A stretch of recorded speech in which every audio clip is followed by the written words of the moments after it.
12।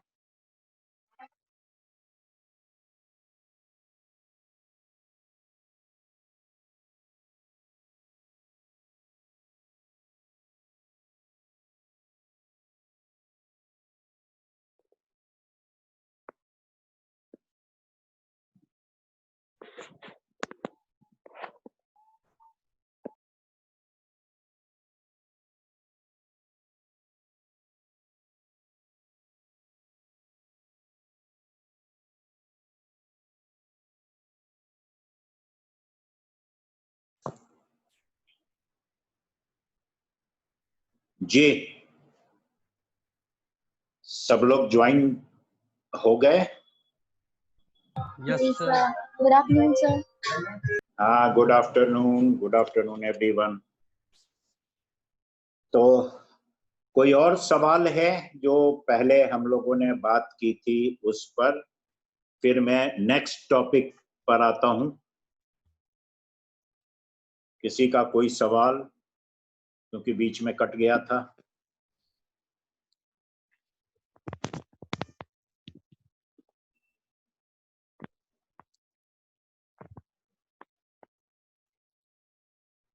हाँ सपना, you want to ask anything? No sir. Okay fine, ठीक है। तो मैं आगे बढ़ता हूं और अब आपके सिलेबस में जो नेक्स्ट टॉपिक है वो है कंज्यूमर बिहेवियर। कंज्यूमर बिहेवियर यानी कंज्यूमर बिहेवियर का मतलब होता है, कंज्यूमर कहते हैं उपभोक्ता को, और बिहेवियर का मतलब है व्यवहार, यानी उपभोक्ता किस तरह से व्यवहार करता है। इसी को आज हम लोग डिस्कस करेंगे। अभी कंज्यूमर बिहेवियर, देखिए ये एक बड़ा पजल इकोनॉमिक्स के लिए है। ये एक बड़ा पजल रहा है बहुत लंबे समय तक विज्ञापन वालों के लिए, कि किस तरह से विज्ञापन दिए जाएं जो कंज्यूमर के बिहेवियर को हम बदल सकें या कंज्यूमर को हम समझ सकें। विज्ञापन के लोग या जो प्रोडक्ट बनाने वाले लोग हैं वो भी कंज्यूमर के बिहेवियर को समझना चाहते हैं कि हमारा प्रोडक्ट बिकेगा बाजार में या नहीं बिकेगा, बिकेगा तो किन लोगों के बीच बिकेगा, कौन हमारा टारगेट ऑडियंस होगा जहां हम बेचेंगे। तो बेचने वाला अपना प्रोडक्ट या सर्विसेज बेचने वाला विज्ञापन के जरिए उनको अपना मैसेज कम्युनिकेट करने वाले लोग ये, और पूरी की पूरी इकोनॉमिक्स, क्योंकि प्रोडक्ट से जुड़ी हुई है इकोनॉमिक्स। देखिए आप, कंज्यूमर अगर माल खरीदेगा तो ग्रोथ होगी, आर्थिक विकास होगा, आर्थिक विकास की दर बढ़ेगी, जीडीपी की दर बढ़ने से भी इसका संबंध है। ग्राहक, अभी आप देखिए बहुत सिंपल सी बात है, कोरोना पीरियड में लॉकडाउन 1 2 3 4 करते करते आखिर उन्होंने कहा कि अनलॉक करो भाई, छोड़ो, जहान है तो बड़ी बात है, जान की फिक्र लोग अब खुद कर लेंगे, हमने सिखा दिया, समझा दिया, सारी दुकानें खुल गई।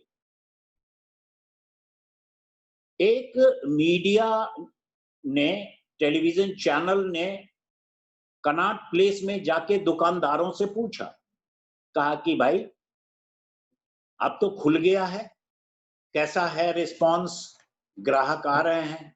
बोला जी ग्राहक तो नहीं आ रहे हैं, मैंने तो रेंट पर लिया हुआ है ये। सो मकान मालिक जरूर पहुंच गया कि भैया जरा किराए दे दो, अब तुम तो दिखाई ही नहीं दे रहे थे, अब तुम आ गए हो तो किराया दे दो। सो बस मकान मालिक किराया लेने पहुंच रहे हैं, ग्राहक तो आ नहीं रहे हैं। अब अगर ग्राहक नहीं आ रहे हैं तो जाहिर है कि जो इंडस्ट्री है वहां भी उत्पादन नहीं होगा, क्योंकि जब तक माल बिकेगा नहीं बाजार में तो उत्पादन करके करेंगे क्या? रखेंगे क्या? गोदाम में रखने के लिए उत्पादन तो करेंगे नहीं ना, बेचने के लिए उत्पादन करेंगे। तो ये जो है, ये कंज्यूमर बिहेवियर, ये उपभोक्ता का जो व्यवहार है, उसका अध्ययन बहुत लंबे समय से, आज से नहीं, बहुत लंबे समय से, जब से उपभोक्तावादी संस्कृति विकसित हुई, जब से कंज्यूमरिज्म विकसित हुआ, तभी से कंज्यूमर के बिहेवियर को समझने की कोशिश की जा रही है, और ये लगातार चल रहा है। अब देखिए, कंज्यूमर बिहेवियर का डेफिनीशन बहुत सारे विद्वानों ने डेफिनीशन दिया है, बहुत सारे विद्वानों ने दिया है। आप अगर चाहें तो लिख लें, आपके काम आएगा। वैसे अगर आप न लिखना चाहें तो कोई बात इसलिए नहीं है कि मैंने आपको ये भेजा था और फोटोकॉपी आपको मतलब क्लिक करके कैमरे से मैंने व्हाट्सएप ग्रुप में, आपके ग्रुप में डाला था, तो आपके पास होगा। तो आप चाहें तो उसको बाद में देख लेंगे। मैंने हिंदी में भी भेजा था, हिंदी वालों के लिए भी और अंग्रेजी वालों के लिए भी भेजा था। वैसे इसमें जो हिंदी के शब्द प्रयुक्त हुए हैं वो थोड़े कठिन हैं, उसको आपको समझना पड़ेगा। देखिए, कंज्यूमर बिहेवियर, इसे कहा गया है स्टडी ऑफ इंडिविजुअल्स, यानी जो व्यक्ति हैं उनकी स्टडी, ग्रुप की स्टडी, जो समूह है, किसी तरह का समूह, एथनिक समूह हो सकता है, वो कोई ग्रामीण समूह हो सकता है, वो शहरी कंज्यूमर हो सकता है। ऑर्गेनाइजेशन का भी, क्योंकि ऑर्गेनाइजेशन भी खरीदार है। बड़ी बड़ी मशीनें कौन खरीदता है? ऑर्गेनाइजेशन। कपड़े बनाने की मशीन कौन खरीदता है? वो भी कंज्यूमर है। कपड़ा बना के बेचने वाला मैन्युफैक्चरर भी कंज्यूमर है। वो मशीनें जब खरीदता है तो उस समय वो कंज्यूमर है। तो ऑर्गेनाइजेशंस, और ये प्रोसेस जो पूरा है जिसमें सेलेक्ट किया जाता है किसी चीज को कि हाँ ये खरीदा जाएगा, ये हमारा सिलेक्शन हुआ, सिक्योर किया जाता है, यूज किया जाता है, किसी प्रोडक्ट को डिस्पोज ऑफ किया जाता है, ये सारी की सारी चीजें, एक्सपीरियंस है, आइडिया है, सेटिस्फैक्शन है, इन सब का जो अध्ययन है, स्टडी, इन सब की स्टडी यही है कंज्यूमर बिहेवियर। कंज्यूमर बिहेवियर इन्हीं सारी चीजों की स्टडी है। और कंज्यूमर और सोसाइटी, जब आप अध्ययन करेंगे तो आपको कंज्यूमर का भी अध्ययन करना पड़ेगा और सोसाइटी का भी अध्ययन करना पड़ेगा, इन दोनों का। आशीष श्रीवास्तव, तुम्हारा वीडियो नहीं आ रहा है, तुमने कहीं और लगा रखा है कैमरे को। सर कैमरा खराब है, ये देखिए ब्लड है। अब हाँ, वही ब्लर आ रहा है पूरा, कुछ भी नहीं दिखाई दे रहा है।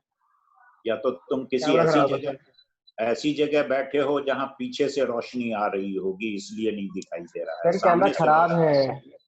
अच्छा, खराब है, कोई बात नहीं, कैमरा खराब है तो कोई बात नहीं, चलो ठीक है। तो अब जो है ये देखिए, कंज्यूमर बिहेवियर को किस किस तरह से समझा जाता है, किस किस तरह से, और मार्केटिंग स्ट्रेटेजी तैयार करने के लिए, मार्केट को इंप्रूव करने के लिए किन किन चीजों को देखना जरूरी है जिससे कि कंज्यूमर के बिहेवियर को समझा जा सके। अब देखिए, इसमें पहली चीज है कि साइकोलॉजी समझना कि कंज्यूमर सोचता कैसे है। साइकोलॉजी यानी मनोविज्ञान, कंज्यूमर का मनोविज्ञान, कि कंज्यूमर क्या सोचता है, कंज्यूमर क्या फील करता है, कंज्यूमर जो फील करता है उसके कारण क्या है, और जो सिलेक्शन उसका होता है कि ये लेना है, वो नहीं खरीदना है, ये ज्यादा अच्छा है, वो उतना अच्छा नहीं है, ये जो सिलेक्शन है, जो 10 अल्टरनेटिव हैं, मान लीजिए 5 तरह के तेल बाजार में हैं, खाने वाले तेल, आप पतंजलि का खरीदते हैं या फिर आप धारा खरीदते हैं, डालडा खरीदते हैं, बहुत सारे हैं आपके साथ। साबुन जब आप खरीदने जाते हैं, टूथपेस्ट खरीदने जाते हैं, बहुत सारे हैं, वेराइटीज हैं, उनमें से आप एक चुनते हैं, सेलेक्ट करते हैं। क्यों सेलेक्ट करते हैं? कोई एक ब्रांड या कोई एक प्रोडक्ट क्यों खरीदते हैं, क्यों सेलेक्ट करते हैं, इसको समझना। तो पहला की साइकोलॉजी, ये सारी चीजें साइकोलॉजी में आती, ठीक है।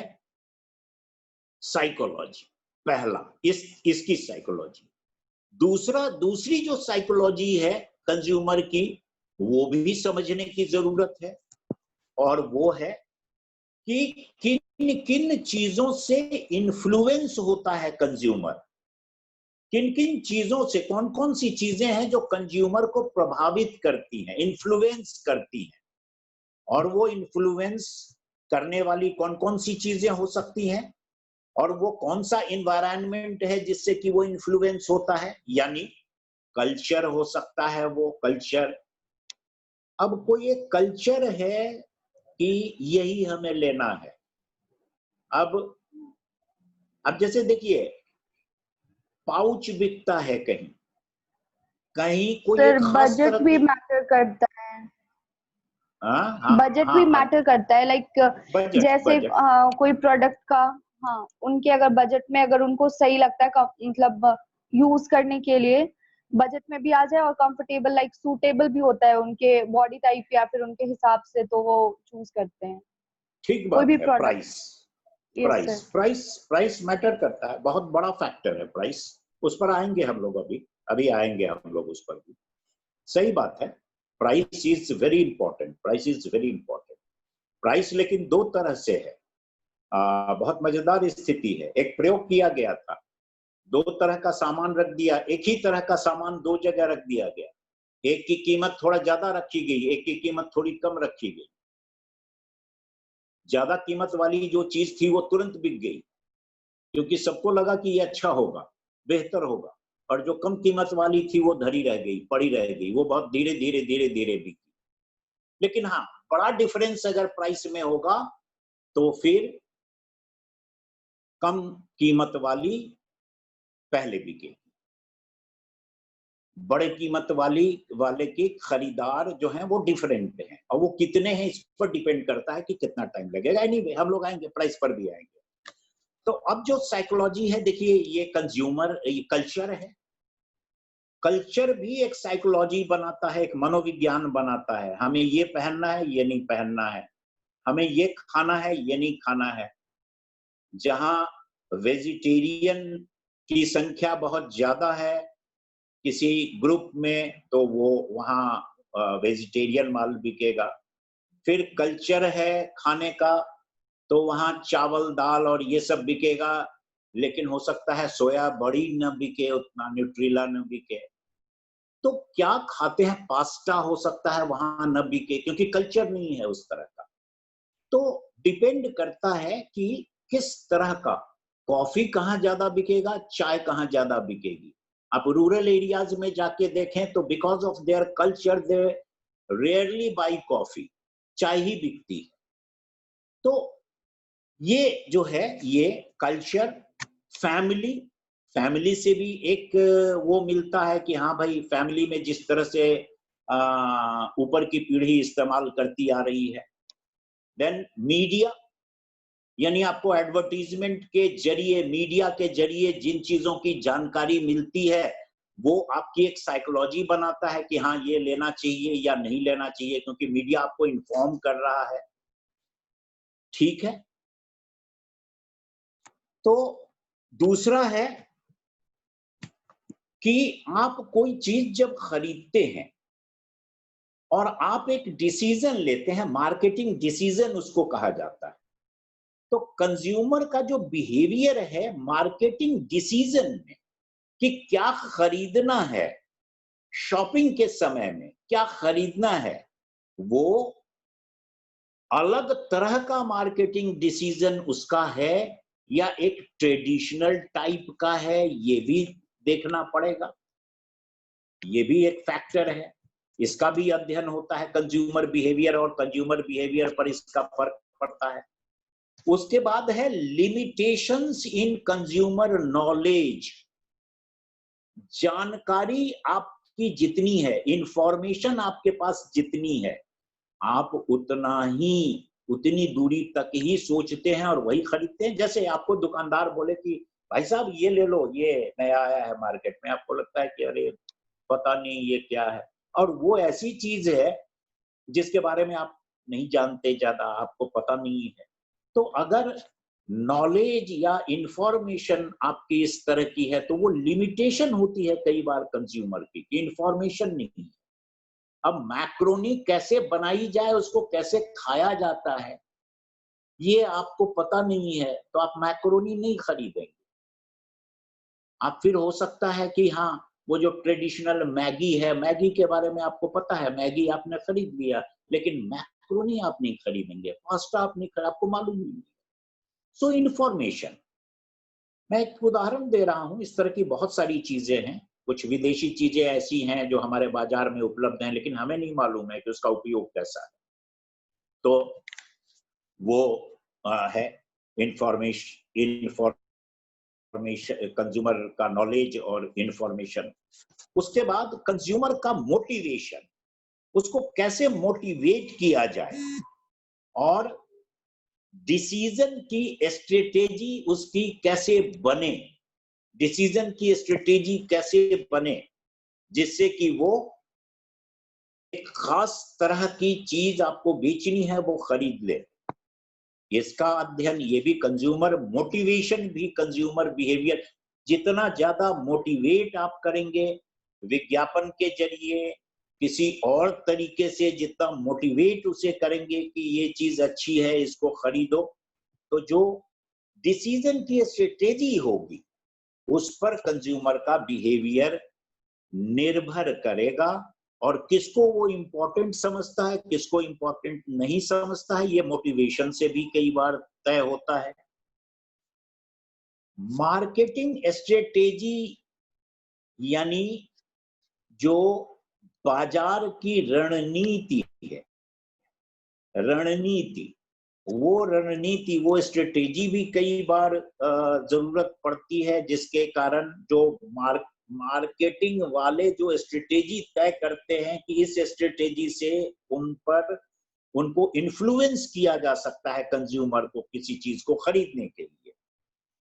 तो इतनी सारी चीजें हैं जिस पर कंज्यूमर का बिहेवियर डिपेंड करता है कि कंज्यूमर का बिहेवियर क्या होगा, कंज्यूमर किस तरह से बिहेव करेगा और कंज्यूमर क्या खरीदेगा। ठीक है, अब आइए हम लोग बात करते हैं कि कंज्यूमर बिहेवियर को कौन कौन से ऐसे पॉइंट्स हैं, कौन कौन से ऐसे एलिमेंट्स हैं जिनसे कंज्यूमर बिहेवियर को प्रभावित किया जाता है और जिससे कंज्यूमर को समझा जाता है। पहले तो आपको कंज्यूमर को समझना पड़ेगा कि आपका कंज्यूमर कैसा है, कौन है आपका कंज्यूमर। बच्चों को बेचना है, बूढ़ों को बेचना है, किसको बेचना है। उसमें एक शब्द आता है सेगमेंटेशन। सेगमेंटेशन, सेगमेंटेशन का मतलब है वर्गीकरण, वर्ग तय करना, सेगमेंट। ठीक है, अब देखिए सेगमेंटेशन। पुराने जमाने में, पहले के जमाने में, ये बहुत इंपॉर्टेंट पॉइंट है segmentation, you note it down. Segmentation, आप लोग सुन पा रहे हैं ना मुझे? सब लोग सुन पा रहे हैं मुझे? यस कोई सर। आवाज नहीं आ रही है, सिर्फ आद्या का सिर हिलता Yes, हुआ sir. दिखाई दे रहा है, Yes, बाकी sir. कोई आवाज नहीं है। Yes, sir. अच्छा, आ रही ठीक है है, बात। ठीक है, Yes, sir. ठीक है, okay okay, fine fine fine जी। तो मैं कह रहा था कि सेगमेंटेशन आप लिख लें, क्योंकि सेगमेंटेशन जो है वो बहुत इंपॉर्टेंट है। मैं इसको सेगमेंटेशन को आपको समझाता हूं। पुराने जमाने में जब फोर्ड अपनी गाड़ी बनाती थी, फोर्ड की गाड़ी होती है, गाड़ी है फोर्ड जब अपनी, आज भी है, आज भी विदेशी है, लेकिन इंडियन मार्केट में आज भी बिकती है, फोर्ड की गाड़ियां बिक रही हैं, 4 पहिया गाड़ी। फोर्ड जब पहले गाड़ी उसने निर्माण करना शुरू किया तो सिर्फ एक ही डिजाइन की गाड़ी बनाता था, एक ही कलर की गाड़ी बनाता था, ब्लैक कलर था और एक ही डिजाइन था, एक ही जैसी गाड़ी वो बनाता था और वो बाजार में बिकती थी गाड़ी।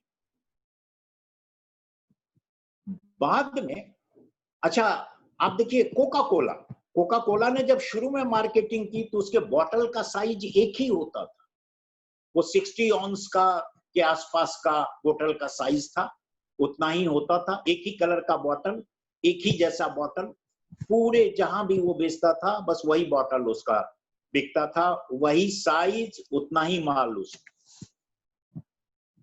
लेकिन धीरे धीरे स्थितियां बदली और जब स्थितियां बदली तो लोगों को लगने लगा, फोर्ड को भी लगा, कोका कोला को भी लगा, क्योंकि दूसरे जो आए कुछ नए बाजार में, उन्होंने सेगमेंट को समझना शुरू किया कि हम किस सेगमेंट के लिए गाड़ी बना रहे हैं।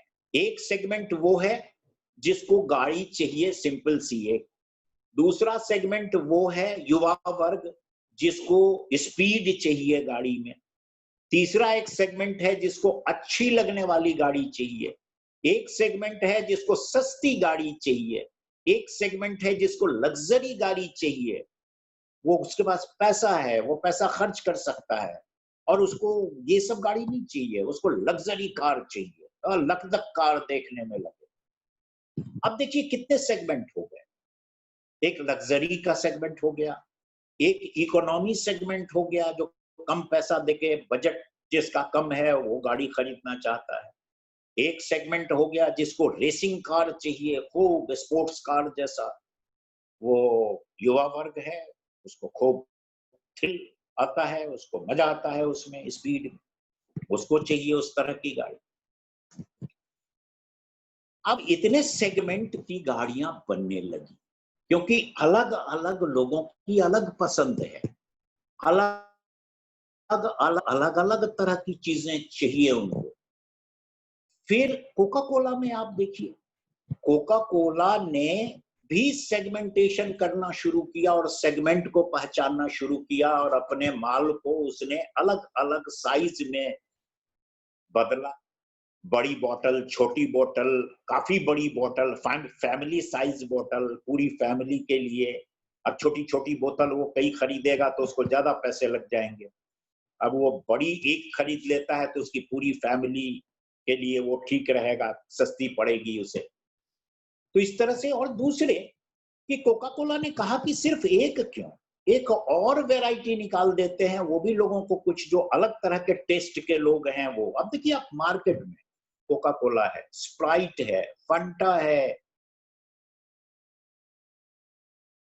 लिम्का है, अलग अलग टेस्ट है, नींबू डाला हुआ अलग टेस्ट, तो हर का अलग अलग टेस्ट, अलग अलग तरह के लोग, अलग अलग टेस्ट, ये सारा सेगमेंटेशन, अलग अलग सेगमेंटेशन है।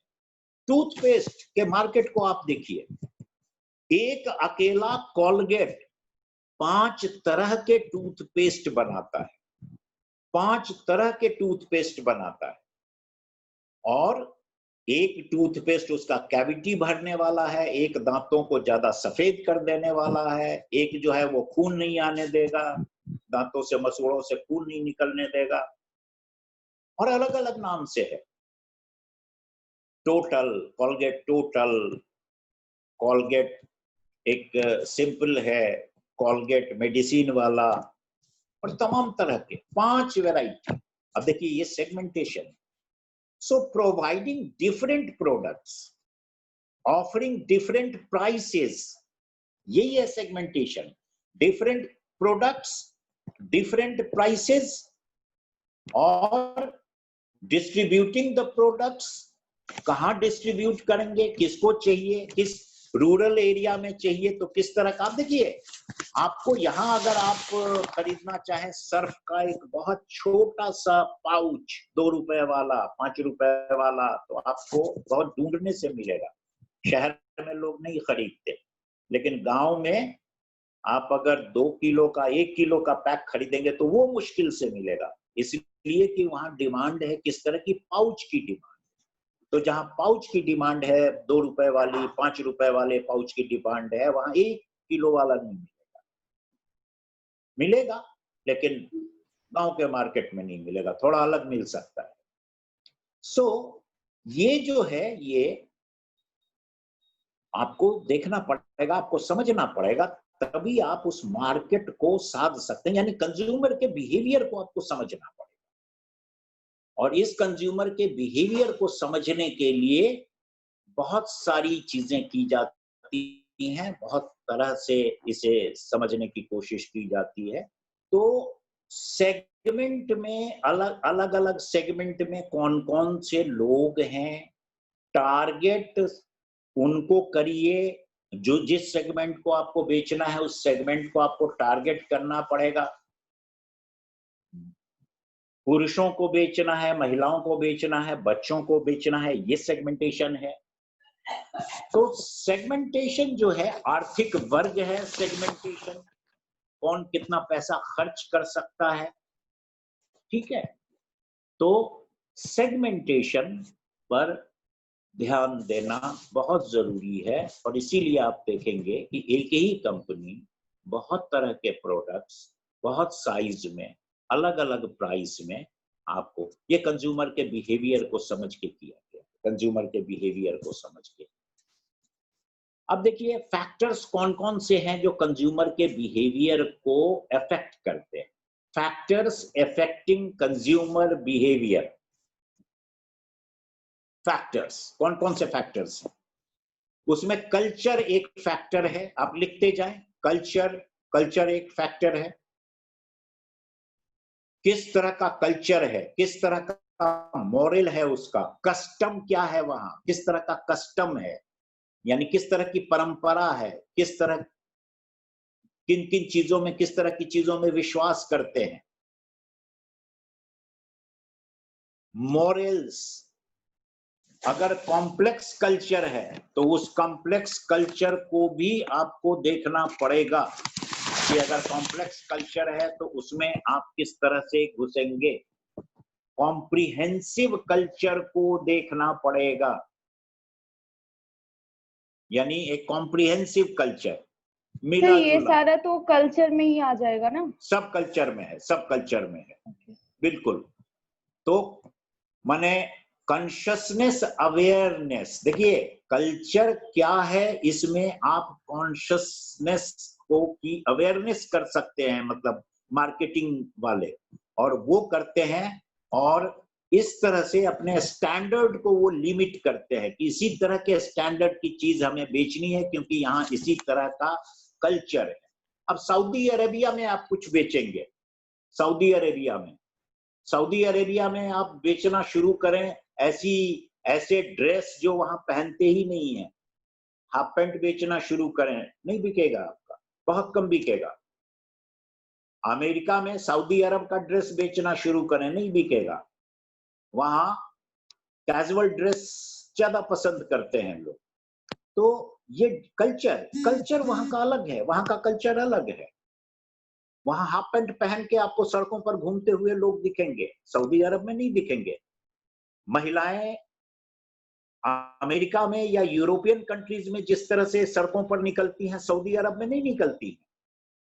तो वहां के कल्चर के हिसाब से कौन कौन सी चीजें फिट होती हैं और वहां के कल्चर को क्या भाता है, ये आपको देखना पड़ेगा, ठीक है।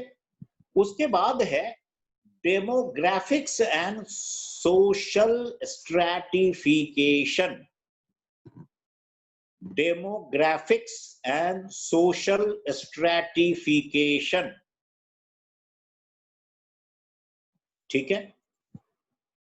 स्ट्रैटिफिकेशन का मतलब होता है अलग अलग ग्रुप में बांटना, जो सेगमेंटेशन है वही है। तो जो डेमोग्राफिक है और सोशल ग्रुप्स जो बनते हैं, वो सोशल ग्रुप किस तरह के बनेंगे। आप देखिए दक्षिण भारत में जो लुंगी, जो तमिलनाडु में लुंगी लोग पसंद करते हैं, वही लुंगी केरला में पसंद करें ये जरूरी नहीं है, वही लुंगी आंध्र प्रदेश में पसंद करें ये जरूरी नहीं है। जो साड़ी एक जगह चलती है और दूसरी बंगाल में चले जाएं, आप असम में चले जाएं और फिर आप साउथ में चले जाएं, तो आपको ये फर्क समझ में आ जाएगा कि कहाँ कौन सी साड़ी बिकेगी। हो सकता है कोई एक पीस खरीद ले, कोई 2 पीस खरीद ले, लेकिन 1-2 पीस बेचने से तो काम नहीं चलेगा ना। तो ये स्ट्रैटिफिकेशन, डेमोग्राफिक्स मतलब जो आबादी है और उसका जो सोशल स्ट्रैटिफिकेशन है, आबादी का जो अलग अलग ग्रुप हैं, अलग अलग सेगमेंट्स हैं, इनको आपको समझना पड़ेगा। यंगर जनरेशन को क्या चाहिए और ओल्डर जनरेशन को क्या चाहिए, ये भी आपको समझना पड़ेगा। अब देखिए आप, ताइवान, चाइना, इन्होंने पूरी दुनिया के इस स्ट्रैटिफिकेशन को समझा और जहां जिस तरह की जरूरत होती है वहां भेजते हैं वैसा।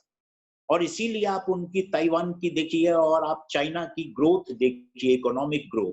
चाइना इतना इकोनॉमिकली ग्रो कर पाया तो उसकी वजह यही है कि उसने कंज्यूमर बिहेवियर को बहुत ठीक से समझा। अब दूसरी तरफ आप देखें, कुछ देशों में ऐसा मिलेगा आपको जहां की लोग बच्चे पैदा करना पसंद नहीं करते और वहां ओल्डर जनरेशन के लोग बहुत ज्यादा आपको जापान में, जर्मनी में तो बच्चे पैदा करने के लिए इंसेंटिव दिया जाता है। सरकार कुछ इंसेंटिव देती है, उनको आर्थिक मदद करती है, इसलिए कि भैया तू बच्चा पैदा कर, क्योंकि हमारे देश की आबादी जो पूरी की पूरी है वो बूढ़ी हो रही है आबादी, और नौजवान एक समय के बाद दिखाई नहीं देंगे यहाँ, क्योंकि बहुत सारे लोग, महिलाएं भी, पुरुष भी ये सोचते हैं कि हमारे कैरियर को नुकसान होगा और बच्चे पैदा करना जरूरी नहीं है। तो जापान में देखिए आप, बूढ़ों की संख्या बहुत ज्यादा है, जर्मनी में बूढ़ों की संख्या बहुत ज्यादा है।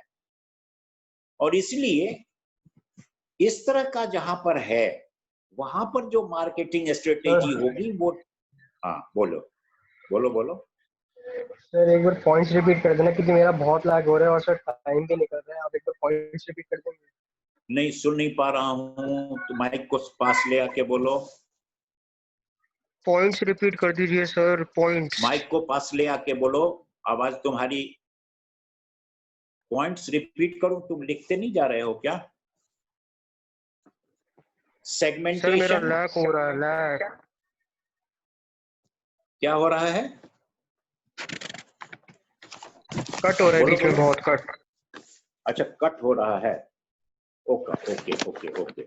मैं ये कह रहा था कि चलो मैं रिपीट कर देता हूं। देखो, सेगमेंटेशन, सेगमेंटेशन का मतलब है अलग अलग ग्रुप में बटा होना, और अलग अलग ग्रुप में जब बांटेंगे हम कंज्यूमर को, तो उसकी रुचि के हिसाब से, आर्थिक स्थिति के हिसाब से बांटेंगे, डिफरेंट प्रोडक्ट्स देंगे। किसी को कोका कोला पसंद है, किसी को फंटा पसंद है, किसी को लिम्का पसंद है। उसके बाद प्राइस भी अलग अलग, एक बड़ी बोतल हम बनाएंगे, एक छोटी बोतल बनाएंगे, अलग अलग प्राइस रखेंगे। किसको कम प्राइस वाला चाहिए, किसी को फैमिली वाला चाहिए जिससे कि पैसा कम लगे। इसका डिस्ट्रीब्यूशन कैसे होगा ये भी देखने की जरूरत है, ठीक है? तो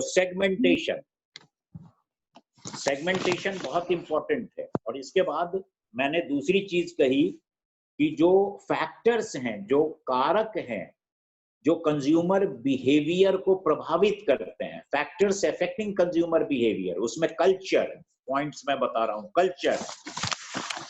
अभी हम लोग कल्चर को ही कर रहे थे डिस्कस, ठीक है? अलग अलग कल्चर के। दूसरा है डेमोग्राफिक्स एंड सोशल स्ट्रैटिफिकेशन, यानी आबादी का बंटवारा और उनका ग्रुप में उनको बांटा जाना, ये बांटा जाना बहुत जरूरी डेमोग्राफिक्स होता है। And social, demographics and social stratification. Stratification का मतलब होता है ग्रुप में बंटवारा, अलग अलग ग्रुप में बांटना, स्ट्रैटिफिकेशन। जैसे महिला है, पुरुष है, बच्चे हैं, भाई उस आबादी में बूढ़े हैं, उस आबादी में तो सभी हैं ना, तो हम बांट के देखेंगे। इसलिए कि हमें बेचना है किसको, टारगेट ऑडियंस तय करना पड़ेगा। अब देखिए फैमिली डिसीजन मेकिंग, डिसीजन कई बार फैमिली का होता है, यूनाइटेड होता है, इंडिविजुअल मेंबर्स का भी होता है, और कई बार फैमिली का डिसीजन होता है कि ये खरीदना है। और डिफरेंट आइडिया भी होता है, इंडिविजुअल का डिफरेंट आइडिया होता है, फैमिली का एक आइडिया होता है।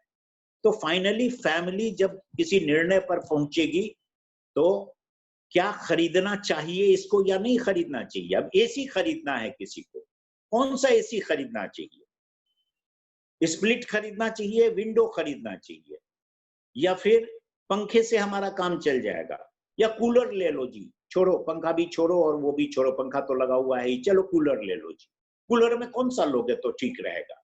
अब ये देखिए ये सब मिल बैठ के करते हैं, तो एक फैमिली का डिसीजन होता है वेदर टू बाई। फैमिली का डिसीजन होगा कि वेदर टू बाई, क्या इसे खरीदना चाहिए। फिर विच ब्रांड टू बाई, अगर खरीदना है तो कौन सा खरीदे। Where two by,